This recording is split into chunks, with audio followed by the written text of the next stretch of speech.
ওই যে ফেসবুকে একটা পোস্ট ভাইরাল হচ্ছে না, সকালে গ্রীষ্ম আর রাতে শীত, এমনটাই হচ্ছিল এখানে। এই রোদ্দুরের মধ্যে যাচ্ছিলাম পেট মার্কেটে সুন্দর সুন্দর বাচ্চাদের দেখতে।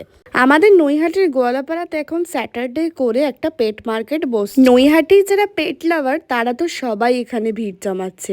আমিও চলে গেছিলাম আজকে সময় পেয়ে এখানকার বাচ্চাগুলোকে দেখ। এই সুন্দর সুন্দর ল্যাব আর গোল্ডেন রিট্রিভারের বাচ্চাগুলো তো খুবই ভালো ছিল, আমার সাথে খুবই খেলছিল। আর এখানে একটাই বিগেল ছিল যে সারাক্ষণ ঘুমিয়েই যাচ্ছিল। এই পুচকুটাকে আমার খুব পছন্দ হয়েছিল, তাই জন্য ওকে একটু বার করতে বললাম। বার করে একটু ভালো করে চটকে নিলাম। খুব দুরন্ত ছিল, কোলে তো থাকতেই চাইছিল না। আর এই পুচকুটাকে দেখো সারাক্ষণ ওর বন্ধুদেরকে খচিয়ে যাচ্ছে, ওদের লেজ ধরে টানছে আর ওদেরকে মেরেই যাচ্ছে খালি। তারপরে চলে এলাম একটু পাখি দেখতে, আর দেখছিলাম হচ্ছে মাছ। তো পাখি দেখে তো আমার খুব পছন্দ হয়েছিল। আমি নিয়েছিলাম এই কুনুর পাখিটা, যাকে আমি বাড়িতে নিয়ে এসেছি, আর ওর নাম দিয়েছি পিহু।